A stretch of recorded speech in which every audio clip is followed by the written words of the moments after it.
मैं बहुत सारे लोगों से मिलता हूँ जो अपने बारे में बहुत ही छोटी राय रखते हैं। उनको लगता है कि वो इस दुनिया में सबसे लुटे पीटे और सबसे कमज़ोर वर्ग से आते हैं। देखिए फ्रेंड्स, आप अपने बारे में क्या सोचते हैं ये बहुत ही मैटर करता है। अगर आप अपने आप को सक्षम मानेंगे, अगर आप ये मानते हैं कि you can do everything, definitely you can do, और अगर आप ये सोचते हैं कि आपसे नहीं होगा, तब भी आप बिल्कुल सही हैं। यानी कि आपको अपनी क्षमताओं पर लगातार भरोसा करते रहना होगा। अपने आप को ये मान के चलिए कि आप ही सर्वश्रेष्ठ हैं। अभिमान के भाव से नहीं, ये अपनी ऊर्जा को बढ़ाने के लिए करिए कि अगर दुनिया में कोई भी इस काम को किया है तो मैं भी कर सकता हूँ। वैसे फ्रेंड्स, कहा गया है make yourself in such a way that you are always part of the solution, not the problem. Good morning friends, नमस्कार, स्वागत है आप सभी का स्टडी विज्ञान प्रकाश में। तो देखिए फ्रेंड्स, अगर यहाँ पर जो पहली खबर है आप देख सकते हैं, मिनिस्ट्री ऑफ रेलवेज की ओर से विज्ञापन संख्या CEN01/2019, और इसमें NTPC के जो ग्रेजुएट और नॉन ग्रेजुएट पोस्ट हैं उसके बारे में withdrawal of short listing for CBAT परीक्षा के लिए 7 जून को जो लिस्ट पब्लिश की गई थी वेबसाइट पर, उसको कुछ तकनीकी कारणों से वापस ले लिया गया है। यानी कि ये जो परिणाम जारी किया गया, withdrawal of short listing for CBAT NTPC graduate और अंडर ग्रेजुएट पोस्ट के लिए रिजल्ट जारी करने के बाद रेलवे ने फिर से वापस ले लिया है और इसे फिर से प्रकाशित किया जाएगा। तो ये जो शॉर्ट लिस्टिंग की गई थी CBAT परीक्षा के लिए, और इसको वेबसाइट पर डाला भी गया था, और इस रिजल्ट को कुछ तकनीकी दिक्कतों की वजह से वापस ले लिया गया है। रिवाइज्ड रिजल्ट जल्द ही फिर से अपडेट कर दिया जाएगा, और ये RRB NTPC के लिए एक बड़ी खबर है। आगे बढ़ते हैं। चयन बोर्ड में सदस्य के 8 पदों के लिए 850 से अधिक आवेदन, स्क्रीनिंग शुरू।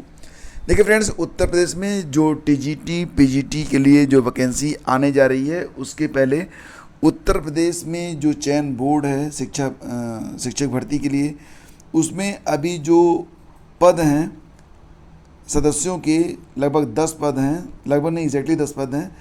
इसमें से अभी इन पदों को भरने की जो प्रक्रिया है वो चल रही है। और यहाँ पर देखिए जो न्यूज़ निकल के सामने आ रही है उसमें ये है कि इसमें 2 पद ऐसे हैं जो शिक्षा विभाग में अपर शिक्षा निदेशक स्तर के अधिकारी के हैं। बड़े पद हैं, 2 पद। तो इसके लिए आवेदन में शिक्षा विभाग के अफसरों ने दिलचस्पी नहीं दिखाई। चर्चा है कि मतलब 6 से भी कम अफसरों ने इसके लिए आवेदन किया है। चयन बोर्ड में जो शेष 8 पद हैं उसके लिए सबसे अधिक मारामारी है। सूत्रों के अनुसार इतनी अधिक संख्या में आवेदन आने के कारण चयन प्रक्रिया पूरी करने में समय लग सकता है। ऐसे में उम्मीद है कि जुलाई के अंतिम सप्ताह या फिर अगस्त में ही चयन बोर्ड को सभी सदस्य, यानी कि जो 10 सदस्य हैं वो मिल पाएंगे। कब तक? अगस्त में। तो गौरतलब है कि शासन ने 15 अप्रैल को विज्ञप्ति जारी कर चयन बोर्ड में सदस्यों के कुल 10 पदों के लिए आवेदन मांगे थे। लास्ट डेट 15 मई थी। अंतिम तिथि के बाद सदस्य के 8 पद के लिए 850 से अधिक आवेदन आए हैं। इनमें से 2 पद शिक्षा विभाग में अपर शिक्षा निदेशक स्तर के अधिकारी के हैं, जिनमें बहुत कम अफसर हैं जिन्होंने आवेदन किया है। देखिए फ्रेंड्स, सदस्यों की भर्ती पर ही निर्भर करती है आपकी आगामी TGT और PGT की वैकेंसी भी। तो 2022 में TGT PGT की वैकेंसी कब तक आएगी, ये इस बात पर डिपेंड करता है कि जो 10 सदस्य हैं वो कब तक चुन लिए जाते हैं, यानी कि सदस्यों की जो भर्ती है वो कब तक पूरी हो जाती है। यहाँ पर जैसा कि आप यहाँ पर खबरों में देख रहे हैं कि जो 10 सदस्य हैं उनको पूरी तरह से चयनित करने में जो समय लगेगा, माना जा रहा है कि अगस्त तक का समय लग सकता है। तो अगर ऐसा होता है तो फिर आपके लिए TGT PGT का जो विज्ञापन है वो अगस्त में तो आना मुमकिन नहीं दिखता है। फिर आपको जो है अगस्त के बाद सितंबर या अक्टूबर तक वेट करना पड़ सकता है। परीक्षा जो है ये साल के अंत में हो सकती है, लेकिन जो आपके लिए वैकेंसी होगी वो सितंबर या अक्टूबर में आ सकती है। इस बात के संकेत मिल रहे हैं। और पदों की संख्या कितनी रहेगी तो मैं कई बार आपको बता चुका हूँ, फिर से बताता हूँ कि 7000 प्लस पद रहने की उम्मीद अभी तक जताई जा रही है। देखिए फ्रेंड्स, समय कोई भी लगे, कितना भी लगे, आपको एक अदद शिक्षक भर्ती की तलाश है, और आप अगर एक अदद नौकरी की तलाश कर रहे हैं तो आपके लिए यह एक गोल्डन चांस है। सबसे बड़ी बात ये होती है यूपी में जो टीजीटी और पीजीटी की वैकेंसी होती है उसमें कोई भी एज लिमिट नहीं रहती है। तो आपकी उम्र चाहे जो हो, थोड़ा सा इंतज़ार करिए, थोड़ा सा धैर्य बनाए रखिए और तैयारी करते रहिए और इस बार आपको चयनित होना है। आगे बढ़ते हैं, अगली खबर देखिए। मुक्त विश्वविद्यालय में पीएचडी में प्रवेश के लिए आवेदन कल से यानी कि 7 जून से स्टार्ट कर दिए गए हैं। एक बात ध्यान रखना है यहाँ पर कि ये मुक्त विश्वविद्यालय है, ज़्यादातर जो कोर्स होते हैं मुक्त विश्वविद्यालय के वो करस्पॉन्डेंस कोर्स होते हैं, लेकिन पीएचडी जो है ये रेगुलर मोड में करवाई जाएगी। यानी कि अगर आप पीएचडी में लेंगे एडमिशन तो आपको रेगुलर मोड में पीएचडी अपनी कंप्लीट करनी होगी। तो आवेदन जो है ये शुरू हो चुके हैं। आवेदन आप ऑनलाइन ही कर पाएंगे, वेरोनिका भी आपको ऑनलाइन मिलेगी। रजिस्ट्रेशन, आवेदन और प्रवेश परीक्षा शुल्क सब कुछ ऑनलाइन है। 6 जुलाई तक लास्ट डेट है। विलम्ब शुल्क के साथ आप 15 जुलाई तक आवेदन कर पाएंगे और त्रुटि संशोधन के लिए 16 से 20 जुलाई तक का समय आपको मिलेगा। इसके बाद जो परीक्षा होगी वो 20 अगस्त को हो सकती है। तो परीक्षा की जो डेट है वो 20 अगस्त प्रस्तावित है। आपको बता दें कि पीएचडी प्लस परीक्षा में 1.5 घंटे का पेपर होगा। इसमें 70 प्रश्न एमसीक्यू से होंगे, जिसमें 50 प्रश्न जो होंगे वो रिसर्च मेथोडोलॉजी से होंगे और बाकी के जो 50 प्रश्न होंगे वो संबंधित विषय से पूछे जाएंगे। मीडिया प्रभारी डॉक्टर प्रभात चंद्र मिश्र परीक्षार्थियों की सुविधा के लिए ई प्रॉस्पेक्टस जो है वो डाउनलोड करेंगे। तो 70 जो बहुविकल्पी प्रश्न रहेंगे, 1.5 घंटे की परीक्षा होगी, ये बात ध्यान रखना, ठीक है। और चलो आगे बढ़ते हैं और चलते हैं अगली खबर पे। 10 विषयों के रिजल्ट जारी। राज्य की प्रवक्ता यानी कि उत्तर प्रदेश लोक सेवा आयोग ने मंगलवार को प्रवक्ता पुरुष महिला राज्य की इंटर कॉलेज परीक्षा 2020, जिसको आप पीजीटी 2020 का जीआईसी परीक्षा कर सकते हैं। जीआईसी के लिए जो वैकेंसी आई थी इसमें 10 विषय थे। इसका अंतिम परिणाम जारी कर दिया गया है, लेकिन अभी यह अंतिम नहीं है।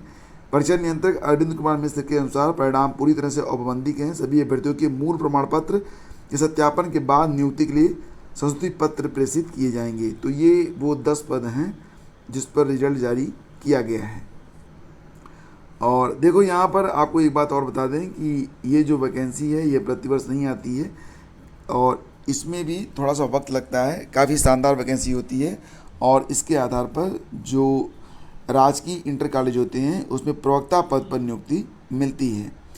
तो पहले ये जो वैकेंसी आती थी इस पर सीधे भर्ती होती थी, लेकिन अब यहाँ पर प्री और मेंस कर दिया गया है, इंटरव्यू इसमें नहीं होता है, ठीक है।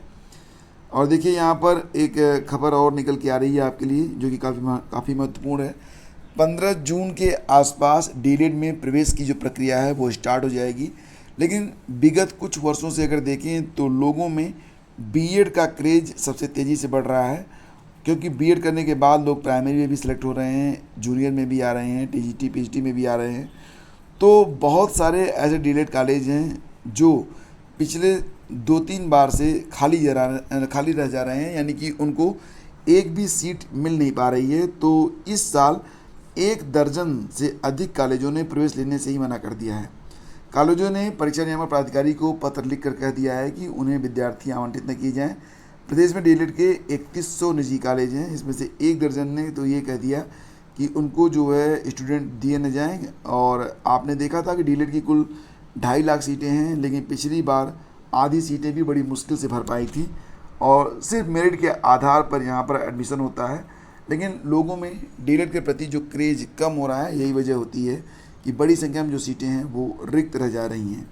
और अब बहुत सारे कॉलेज भी हैं जो बंद होने के कगार पर पहुंच चुके हैं। कुछ कॉलेजों ने तो सीधे सीधे कह दिया है कि उनको स्टूडेंट नहीं चाहिए, क्योंकि वो अब प्रवेश लेना ही नहीं चाहते हैं। और आगे बढ़ते हैं। इलाहाबाद विश्वविद्यालय पहले दिन ध्वस्त हो गई ऑनलाइन परीक्षा, बवाल। तो यहाँ पर बैंडविड्थ की कमी की वजह से, यानी कि सर्वर फेल होने की वजह से स्नातक तृतीय वर्ष की परीक्षा जो कि कल स्टार्ट हुई, तो ये परीक्षा पूरी तरह से असफल रही। हुआ ये कि बहुत सारे ऐसे भी स्टूडेंट थे इसमें जो पीसी पर थे, बहुत सारे स्टूडेंट अपने मोबाइल से ही परीक्षा दे रहे थे। और स्थिति ये सामने आई कि जब एक क्वेश्चन आ गया, नेक्स्ट क्वेश्चन तक वो पहुँच ही नहीं पा रहे थे। बड़ी मुश्किल से कुछ अभ्यर्थी ऐसे भी थे जिन्होंने 10-5 क्वेश्चन को हल किया था, लेकिन जब सेव एंड नेक्स्ट पर उन्होंने क्लिक किया तो उसके बाद पहले तो आगे नहीं बढ़ रहा था, फिर लॉग आउट कर दिया, फिर से लॉगिन किया तो जो सेव किया था उन्होंने क्वेश्चन वो भी हट गए थे। यानी कि तमाम तरीके की दिक्कतें आई। बहुत सारे स्टूडेंट ऐसे थे जो सीधे सीधे पहुंच गए फिर एग्जामिनेशन कंट्रोलर के पास। वहाँ पर बहुत देर तक उन्होंने वेट किया। वेट करने के बाद भी जब उन्हें समाधान नहीं मिल रहा था, नारेबाजी शुरू हो गई। जो स्टूडेंट इलाहाबाद में नहीं थे, यानी कि प्रयागराज से बाहर के थे, वे अपने दोस्तों से और हेल्पलाइन नंबर पर मदद मांगते रहे। और अंततः जो है इलाहाबाद विश्वविद्यालय की ओर से ऑफिशियल स्टेटमेंट ये आया कि सर्वर फेल होने की वजह से ये परीक्षा कल नहीं हो पाई, इसके लिए नई डेट जल्द ही डिक्लेयर की जाएगी। तो ये परीक्षा जो है अब फिर से होगी और इसके बारे में इलाहाबाद विश्वविद्यालय ने आश्वासन दे दिया है।